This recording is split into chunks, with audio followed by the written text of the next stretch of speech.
una peña en Puey, o sea, en la parte esa de... En la Casa de la Cultura. En la Casa de la Cultura. Y que Yamilka tenía una peña y yo tenía otra peña. Pero nosotros aquí, en esa peña, teníamos distintas personas.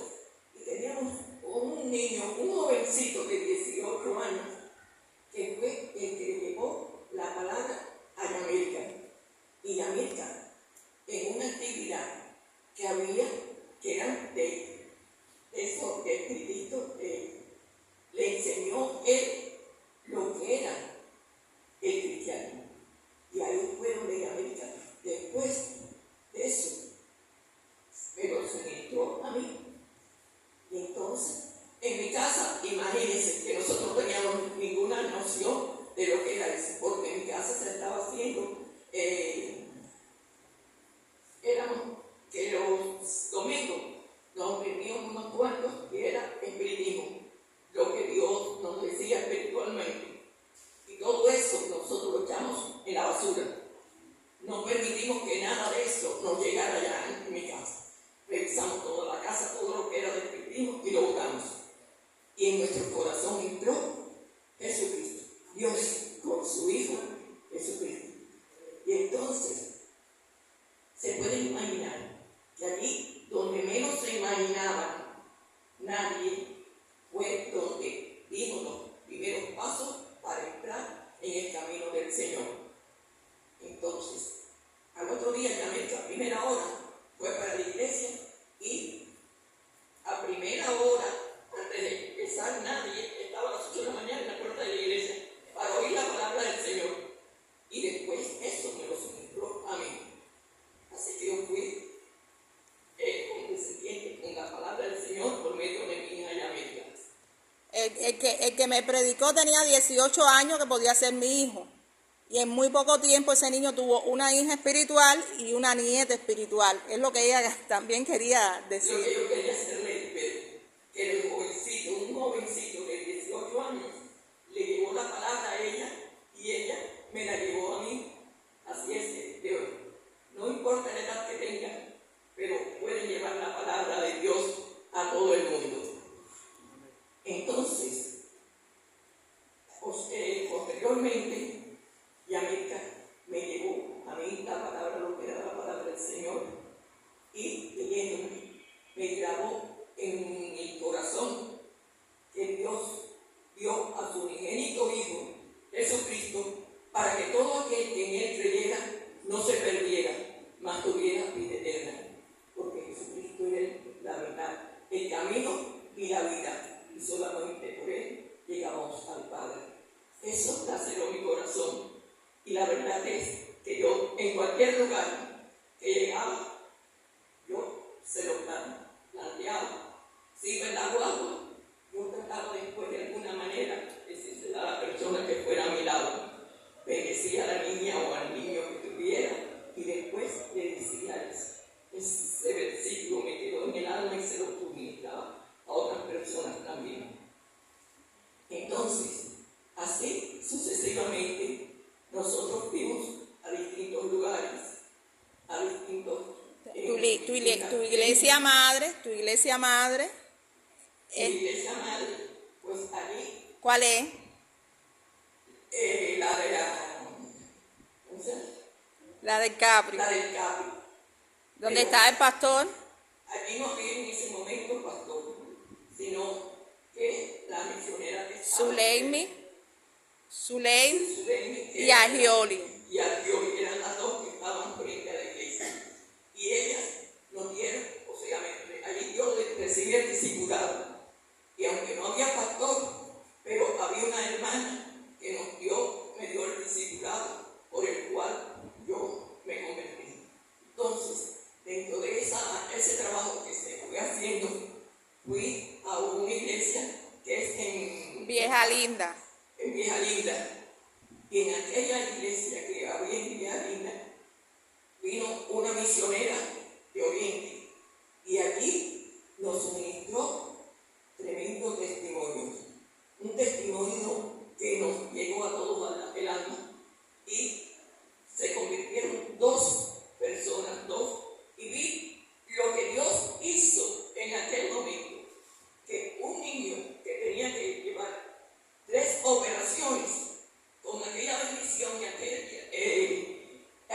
porción que la hermana pedía para que oráramos por aquel niño recobró sus piernas, que tenía que hacerse 3 operaciones, estaba en una silla de ruedas y tenía que hacerse 3 operaciones. Y ella decía, pídale a Dios, pídale uno a nuestro Padre Celestial, que es el mejor médico, la mejor medicina, y Él nos puede salvar. Y óigame, aquello me nació el alma. Y vi como aquel niño se paró de aquella silla y pudo caminar con la presencia, solamente con el Señor, que le dio la sanidad desde lo alto. Y después hicieron el llamado. Entonces hicieron el llamado para ver quién se convertía. Y yo, en aquel momento, me convertí al Señor. Le entregué mi corazón y para siempre aquí estoy. Entonces, no solamente eso. Posteriormente, fuimos a distintos lugares y A predicar el Evangelio. A predicar el Evangelio por distintos lugares, donde quiera que nos llamaban. Íbamos con el pastor y con otros hermanos predicando por distintos lugares, porque aquello, yo llevaba al Señor en mi corazón, a Jesucristo, que había dado su sangre para limpiar nuestros pecados, y estaba allí, y yo lo llevaba conmigo, y cuando se lo decía, lo que Jesucristo había hecho para limpiarnos, todo el mundo se quedaba diciendo, pero ¿cómo que dio su sangre para limpiarnos y que hizo tanta salvación? Y todas esas cosas nosotros tenemos que hacerlas, hermanos. No solamente mantener lo que leemos en la Biblia, lo que recibimos aquí, sino llevárselo a otros lugares, para que sepan todo lo que Dios, Jesucristo y el Espíritu Santo hacen por nosotros. Fuiste también el primer bautismo del pastor. Tuve el primer bautismo, fui la primera bautizada en la iglesia del Cáceres. Del pastor. ¿Quién era? Ramiro. La primera hija del bautismo de Ramiro fui yo. Así es que para él, cada vez que ellos hacían algo, enseguida me llamaban a mí. Y fuimos a predicar a San Antonio a San Antonio Las Vegas. Fuimos a predicar a distintos lugares. A San Cristóbal. Toda la Guinera. El Triángulo, Cuncuní, el Rosario. Íbamos nosotros. A Rosario, todo eso. Todo lo que pertenece a toda esa área. También pertenecí por medio de la iglesia nuestra, en la convención. Iba de delegada. Como delegada para los distintos tipos de actividades que se hicieran de las personas mayores.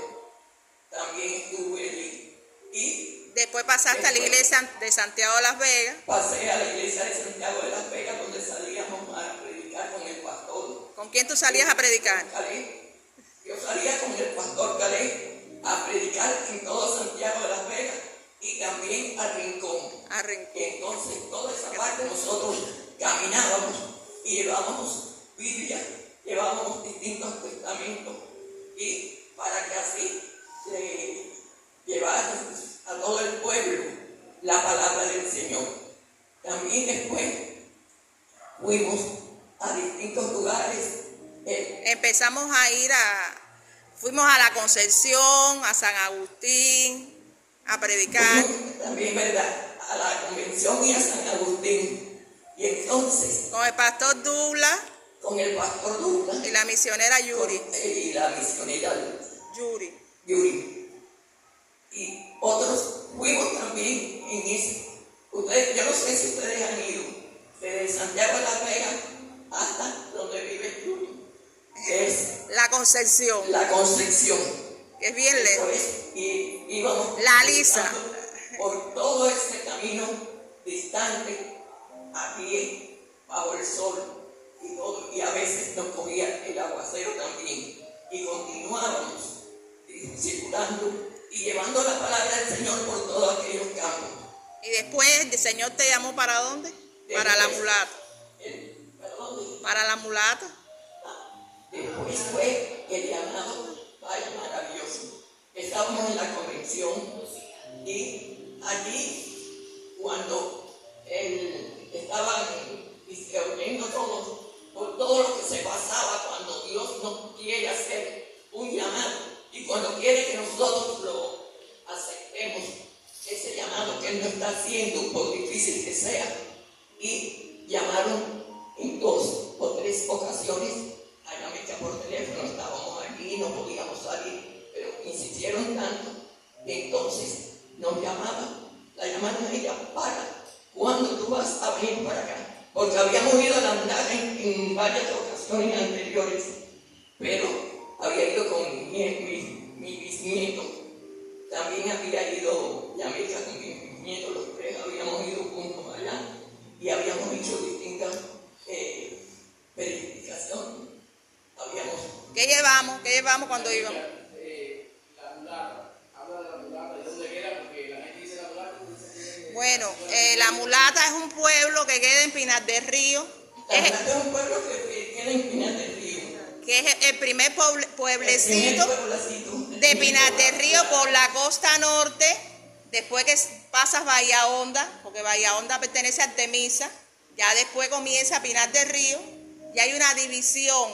El pueblo de La Mulata está dividido, mitad Pinar del Río y mitad en la parte de Bahía Honda, porque está el río en el medio, pero todo es un caserío completo, y todo eso se le llama La Mulata. Y dicen que eso es historia, bueno, que dicen que hace muchos años existió, hay 2 versiones, que existió una mujer muy bonita, hija de un hacendado allí, y por eso le pusieron ese lugar La Mulata. Otros dicen que cuando vinieron los, no sé si eran los españoles, colonizadores, algo de eso, vieron el pan de Guajaibón, no sé si sabe alguno cuál es el pan de Guajaibón, y de lejos vieron como la silueta de una mujer y le pusieron por eso La Mulata. Cuando tú miras el pan de Guajaibón de una forma tal que parece como si fuera la silueta de una mujer. Entonces están esas 2 versiones, así que la original está, la iglesia se llama La Nueva Jerusalén. La Nueva Jerusalén es como se llama la iglesia de aquí de La Mulata. Y allí fuimos nosotros. Aquella iglesia era de madera, toda calcomida, y el techo, bueno, lo que no tenían allí, porque... Espérate, mami, vamos a partir.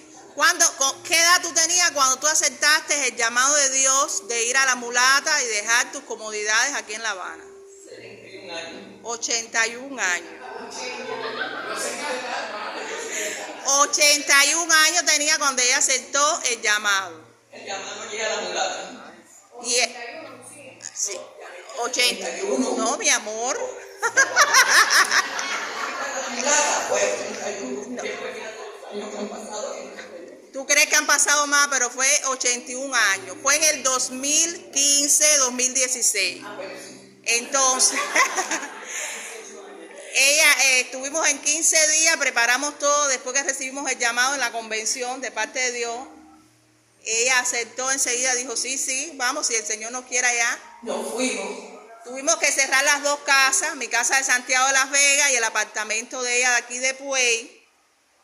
Las 2 casas se cerraron, pero no nos interesaba. Mi hija estaba con mi nieto en Rusia, que no estaba aquí en Cuba, quiere decir que las 2 casas se quedaron solas, al cuidado de Dios. Y nos fuimos con caja y maletica. Con caja y maletica primero. Y ella aceptó enseguida el primer llamado. ¿Y qué fue lo que llegamos a La Mulata el día 1 de diciembre? Aceptando la voluntad de Dios. El día 2, ¿qué pasó? El día 2 de diciembre, ¿quién llamó? Bueno, imagínense que mi bisnieto y mi nieta se habían ido para Estados Unidos. Para Rusia. O sea, iban para España. Pero en eso hubo una situación de habilitación que tuvieron que llegar a Rusia. Y allí en Rusia tuvieron que estar pasando las 1001 noches, se pueden imaginar. Con tremendo frío. Si van para un país y se debía la situación y van para otro, ¿cómo estaría? Entonces llamando a mi hija a España para ver cómo resolvían, era por llamada por teléfono. Y le presentaron una casa divina, lindísima. Y cuando llegaron a aquella casa, lo que era un desastre de casa. La cosa que pasa por Facebook, no era lo que ella alquiló. Por el teléfono y por la visión que tenía Y allí estuvieron 3 meses. 3 meses, se pueden imaginar, desde septiembre hasta diciembre. En ¿Y aquella qué pasó el día 2? Cuando el día 2, que nosotros habíamos salido para allá, para la mulata el día 1, llegamos ya a la mulata. Y el día 2 recibimos la llamada de mi nieta. Mami, ¿dónde tú estabas? Que no estás aquí en la casa. Digo, estamos en la mulata. Así es que ahora ya no estamos allí en La Habana esperándolos a ustedes. Estamos con el Señor. Después ellos fueron mi nieta y mi bisnieto, fueron también aquí a la mulata y salieron con nosotros a predicar. Espérate. Las palabras fueron: mami, ya yo estoy aquí en Cuba. Regresó. Lo que quiero decirle es que cuando tú aceptas el llamado de Dios, habíamos aceptado el llamado para la mulata. Dios respondió y los regresó. Los regresó al otro día. Es el testimonio de aceptar el llamado de Dios, porque Dios sabe que verdaderamente yo estaba sufriendo porque mi hija y mi nieto estaban lejos. Y ella también lo estaba sufriendo. Ahí fue donde le puntó la llave. Mi hija era llorando de septiembre hasta diciembre, hasta que igual, ya cuando nos fuimos para la mulata, ya ella dejó de llorar, porque ya tenía el corazón allí en la mulata, en la obra que estábamos haciendo para el Señor. ¿Qué llevaste a la mulata? ¿Qué llevábamos a la mulata? Bueno, para la mulata llevábamos una maleta, una caja y eso. ¿Qué llevaba adentro? Era, imagínense, la comida que nos dan en la bodega y las cosas más útiles a utilizar, las cazuelas y esas cosas. Pero después nos llamaron. Llevábamos Biblia, mami. Llevábamos Biblias, libros. Sí, para que ellas se vayan recordando, porque Sí, es mentira. porque son tantas cosas. Llevábamos Biblia, libros y cosas para los niños, para repartirle aquí a los niños de la mulata también. El pastor Onie, de Párraga, nuestro pastor distrital, nos ayudaba también. También el pastor de Párraga con cosas para los niños, con colores, Biblia. En la convención también nos llevaban discipulado. Y también alimentos, llevábamos también alimentos y se los repartíamos allí a todos los de la mulata. Así es que era caminando, a veces caminábamos 4 kilómetros para allá y 4 para acá. Cuando íbamos a Reduán, repartiendo en Reduán, predicando y repartiendo cosas. Y a una casa culto que teníamos en Reduán a 4 kilómetros, teníamos que ir hasta allá caminando y regresar caminando. Estuvimos así hasta los 83, 84. No importa la edad, eso no importa. Tenemos que servirle al Señor con la edad que tengamos. Y no importa qué dolencia tenemos, porque yo tengo, y se sabe cuántas, y no se las digo aquí ahora. Y sin embargo, eso no me impedía estar trabajando allí para el Señor y caminar los 8 kilómetros para llevar las cosas que fueran necesarias para el Señor. Eso le digo a ustedes, es maravilloso. Cuando nosotros sentimos en nuestro corazón el llamado de nuestro Padre Celestial, oigan, caminamos lo que tengamos que caminar y llevamos su palabra donde quiera que sea. Pero lo que hace falta es salvar al mundo, salvar al pueblo completo, que todos acepten y sepan lo que el Señor dio. Porque si Él dio a su unigénito Hijo por nosotros no importa, queremos un poquito más. Caminemos algo, que eso no es nada comparado con lo que Él dio. Así amén. El Señor es nuestro Padre Celestial y Jesucristo es el que nos lleva por el camino que debemos llevar. Amén.